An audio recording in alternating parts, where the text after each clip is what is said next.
guys, welcome to the first episode of All Things Media with Maya. I'm your host, Maya, a college student aspiring to be in the entertainment industry, and I need a good internship, so I have to build my portfolio, and this is my way of doing it. Today's guest is someone that is very special and near and dear to my heart. He served in many leadership positions, so some of you guys may know him as Mr. President or as a collegiate man on campus, but I know him as my cousin. Kai Kemp, everybody. What's going on, chat? How y'all doing? Chat, this is not a stream. But Kai, thank you for being a guest on my podcast today, for being the guinea pig, the first episode. I'm excited to be here. Well, you don't seem excited. I am excited. Okay. But yes, if you don't know, Kai is literally my guinea pig for everything that I do in life. When it comes to anything, even when I had Maya's hair closet, that was boots on the ground recruitment. I was getting them clients in that chair. When that came to Code Red, I came on campus and I was like, hey, I want to start this organization, Kai was like, okay, well, we gotta go do the footwork. He was going around, he was asking them folk. He was like, well, do you know how to twerk? Because you know how to twerk. If you know how to twerk, you could stomp and shake.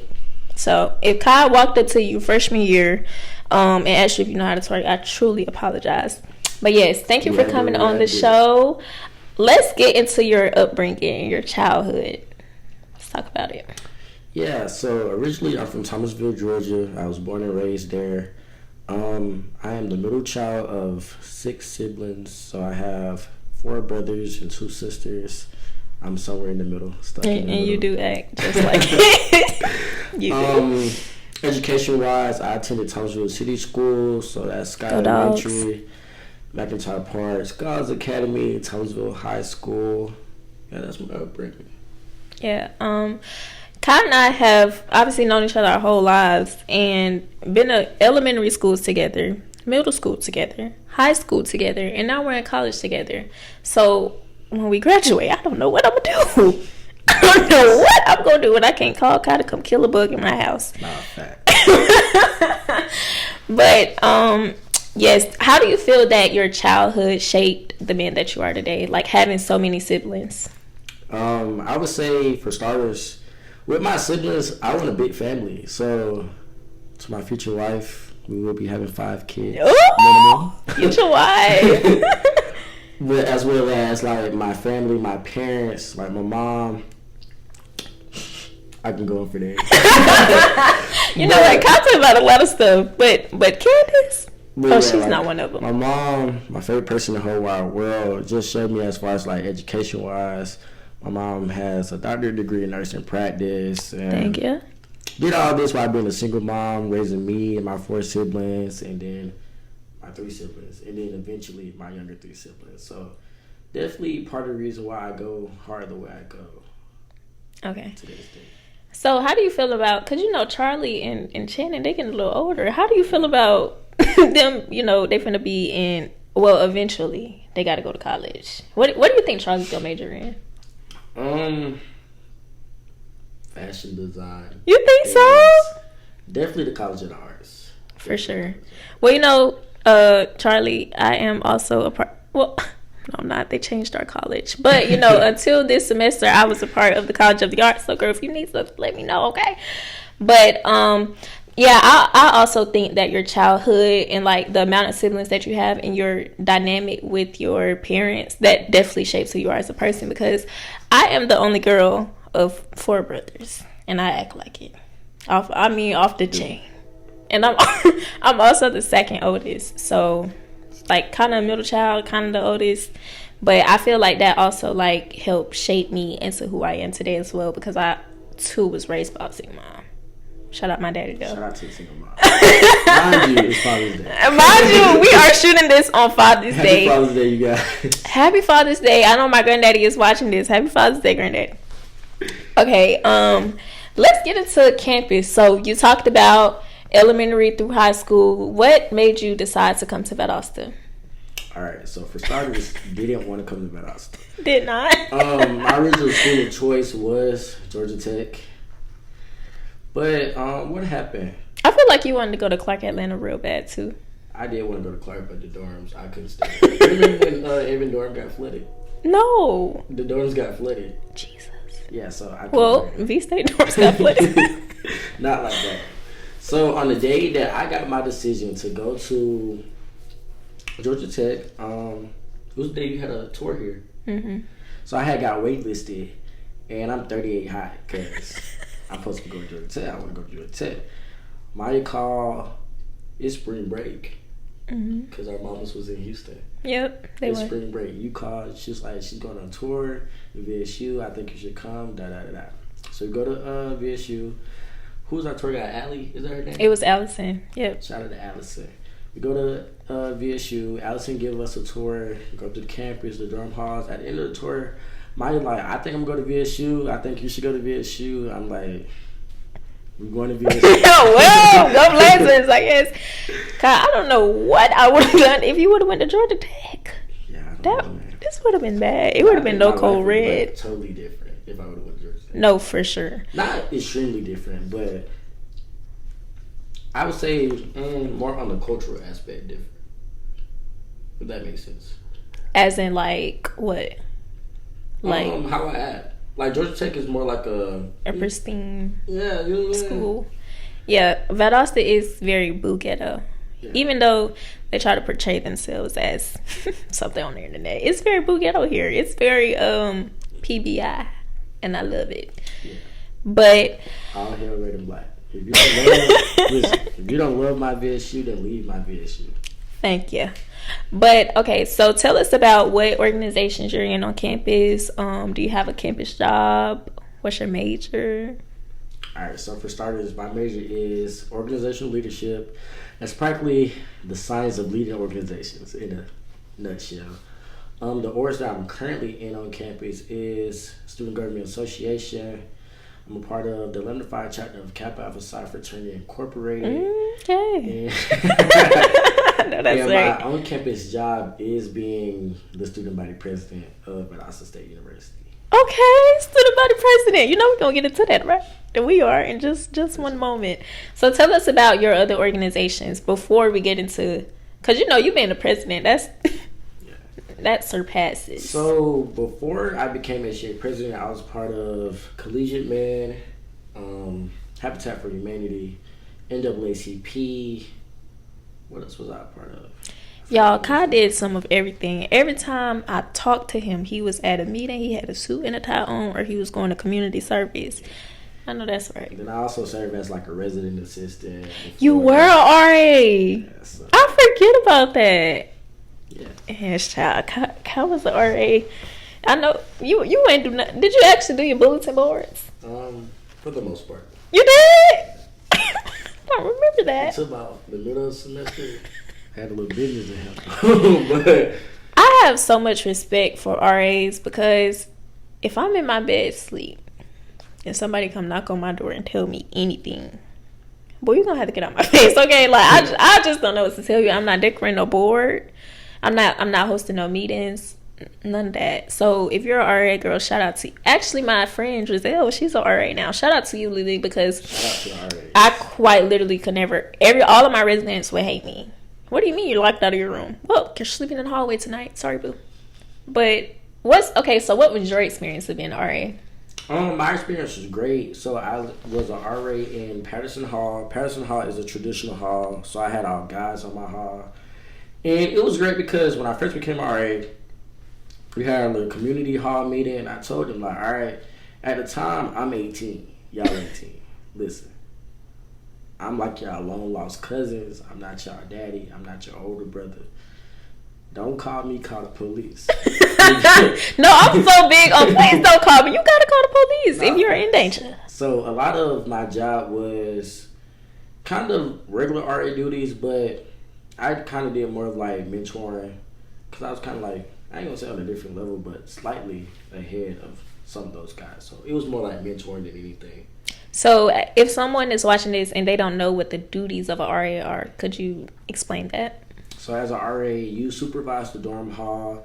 So that's, you do room checks. You make sure like all your residents okay. So practically you're their liaison, their home away from home. Got to make sure that they technically okay, have everything they need. They get locked out of their room. Make sure everything in check on the hall. Enforcing, code of conduct. a lot of people live there, but that's pretty much what it is. Okay, I like that. So let's get into your for one, your campaign, how you became SGA. Well, what made you want to be SGA president? So for me, it was like a mixture. So it was a mixture of me wanting to do it, and it's a mixture of people believing that I could do it. Right, because we always believed you could. Yeah. So I wanted to do it. I would say that I like to run things. I like being in charge. All my life I've been kind of like asserted myself and stuff, took charge, took lead. So it's just like, be the president of the campus. And then I also believe that in this role, I would have made like a greater impact than I would have as like a senator. Mm-hmm. Like being a senator is cool. Yeah, because I'm a senator. No shade now. Being a senator is cool. Love the senators, but it's just like I feel like I could have made a greater impact as SGA president. Be more, what's the word? I feel like you kind of have the opportunity to build more of like a sense of community. Mm-hmm. Because you're ultimately like, you're the first face that students see when they come to this university. Right. You always speak at the university events. You kind of like the liaison between university leadership and the students. So you kind of bridge that gap. So like you play a huge role in building community. So. Okay. I would like to agree with that. Tell us about your first, because if you don't know, he's SGA president again. It's his second term. It's his second term, honey. Listen, he said you are beneath me and you will always be. When I told you to hit that stage, you should have hit that stage, girl. So tell us about your first campaign. My first campaign. So my first campaign, it was a cool campaign experience. Definitely an eye-opener. So kind of a backstory. I knew that I wanted to be SGA president from, let's just say, December of fall 24. Elections was in spring 25. Around that time, I had just gotten offline, crossed and stuff. So at the time that I'm trying to campaign, I'm currently bald.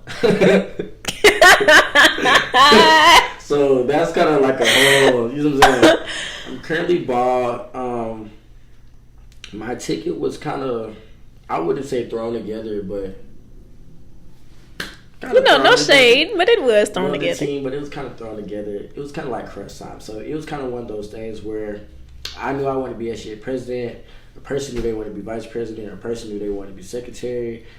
We want to have at least 3 people to fill a ticket. This is the team we got. This is the team we're going with. So it was cool. With the campaign, it was good. Definitely invested a lot of money into it. I didn't know campaigns get that expensive. No, campaigns get serious. And see, that's why when it came to running for sophomore princess, and I knew it was FAMU homecoming, I said, where do I want my money to go? Not fact. Oh my gosh, they're gonna know. Sorry. But it definitely got a little intense. My opponent that I was running against, it was a guy that was a part of a different fraternity, the whole Greek banter. It definitely got a little intense, but, we prevailed. When I tell y'all, that was like a very insane time from like the outside looking in. Bro, I pulled into campus. It was a line full of Kappas. As you riding into campus, they stopping people at their cars. They're like, have you voted? You need to vote for God. I'm like, can y'all calm down? Because I too was one of the people. I'm talking about boots on the ground. Shout out to the brothers of Amplified. Right. Hopefully Vince never see this, but give me that phone. Did you vote? I need to see that you voted for Kai. Because when it comes down to anything about Kai, it get very serious, okay? So I'm very proud, that you did win. You prevailed. Because you didn't tell us about you being sophomore prince. Oh. He was also sophomore prince as a first year. All right, so let's fly back to that. So, all right, I come here, homecoming comes, this is my first semester. I'm technically a traditional first-year student because it's my first time coming to college. However, when I was in high school, I did that dual enrollment. So we didn't play about our dual enrollment in the Thomasville City system. Maybe 40 to 50 credits. I think I had like 40-something credits. So when I came here, I was a sophomore. Homecoming came around, I'm like, I'm gonna run. So the person that I ran against, who I ran against, Kid. You ran against Kid. So I love Kid. He's so sweet. Shout out to Kid. Background information about Kid. Kid, he's a man of 5 beta sibling. Mm-hmm. Don't look confused. Don't look confused. Kid, look, he trying to be shady. You know what frat he in. A 5 beta sibling, and Kid crossed as a freshman. So okay, now I don't know all that part. He got it going on. I mean, I'm new here. This is my first time on campus. My first semester, actually. People don't necessarily know me, so like I actually had a campaign. Kid, he chilling. Yeah. He think he got it in the bag. Like, they know Kid, whatever. So that happened. The whole campaign just started for homecoming, my first campaign. It was a cool campaign. The theme was rodeo. Hold down, throw down. Hold down, throw down. I just want to say Valdosta State, that's the best theme y'all done had since the 99s and the 2000s. That hold down, throw down was too cute. Nah, fast. So that was the theme. So I did threw some nice events, and they took us on stage, and said you're next. What did they even say you next? Sophomore Prince. Your sophomore Prince of 2024 and 2025 is Kai Kemp. Whole crowd was around. All my freshman friends. Shout out to the originals, man. No, shout out to the originals that we were in Georgia Hall with. Right. I lived in Patterson and had to walk over yonder. Love them. Yeah. So that was kind of like my first kind of title on campus. Early on, it was like my third month here, maybe. Mm-hmm. Third month at Valdosta. So you were sophomore Prince, SGA president. You're currently in your second term of being SGA president. You were a collegiate man. You were a member of NAACP. You were in Habitat for Humanity. Prior to becoming SGA president, you were a senator. Right. And you also mentioned being a part of Kappa Alpha Psi. So tell us about that. Kappa Alpha Psi, man. Why are you taking a deep breath? Ooh. So I'm a part of Kappa Alpha Psi Fraternity Incorporated, the greatest frat in the whole entire world. Okay, why I really hate that everybody say that about their fraternity. What you mean? Every time you see somebody like talk about their frat, they all say it's the greatest. So everybody. So why would I say your frat is better than mine? Because we have. You know what? I'm not in a fraternity, so I'm going to mind my business. But like, why would I say that his frat is better than my frat? It's not better, but I just. Because I think my frat is the greatest frat because I joined the frat. You know what I'm saying? I wouldn't join nothing else that wasn't greater. You know what I'm saying? So that's shady. Okay. Everybody have the right to feel how they feel about their frat. Okay, like great. My homeboy JT, he think Phi Beta Sigma is the greatest frat in the world. Okay. But that's his opinion. Right. Because that's his frat. Right. This is my frat. Shout out JT. Shout out JT. But I think my frat is the greatest. Frat so nice they named it not one time, 2 Oh, okay. Excuse me. I know that's right. I know that's right, honey. So you crossed as a freshman. Yeah. A first year. Yeah, I crossed as a freshman. I was a freshman. 18-year-old boy, man. Showing interest. And I do be showing it. But so how do you feel that being in a fraternity has like changed or shaped your college career? I would definitely say it has shaped my college career by definitely networking opportunities, being around like-minded people, which we're not all the same by a long shot. No, y'all are not. But we're definitely like-minded when it comes to business, our goals, the longevity of the chapter, things like that. So I would definitely say it shaped my life that way. And also, I can't remember if you mentioned it or not, but you're also NPHC president. Yeah. God, how do you have time to... Now listen, it's about 24... Not about... It's 24 hours in a day. How do you have time to manage all this? How do you keep up with being a part of so many different organizations? Definitely a planner. You got to get that calendar. You got to get that calendar. But definitely a planner and just taking time to prioritize each one in their specific order. Mm-hmm. Like, SGA is like the most time consuming because that's who pay me. So it's just like, that's what comes first. But everything after that kind of falls in line. Okay. So we've talked about childhood. We've talked about our current campus involvement. We talked about his brotherhood that he is a part of, that he loves so much, that it's the greatest, or whatever all else he said. Now, let's get into this love life. Do you have a girlfriend? No, I don't have a girlfriend at the moment. So don't let's actually tell the truth. I don't have a girlfriend at the moment. You know something I don't? Well, you know, if I go buy somebody 2 pair of shoes, I ain't gonna tell you business. I ain't gonna put your business on the camera, but so what's that? A situationship, talking stage? Or is that just your friend? You know, the old people say that's just my friend. That's just your friend. Special friend. And that's your special friend. Okay. I don't have a girlfriend. I'm dating. You're dating. That's your special friend, and y'all go out on dates. Yeah, we're dating. I love that. That's so cute. Oh, so are you not expecting, but my personal opinion is that men like make or break a relationship. I feel like the relationship is solely up to the man. If he wants you to be his girlfriend, he'll ask you. If he don't, then he won't. If he want to have other women, he'll have that. So do you see a girlfriend and you disagree? Partially, yes.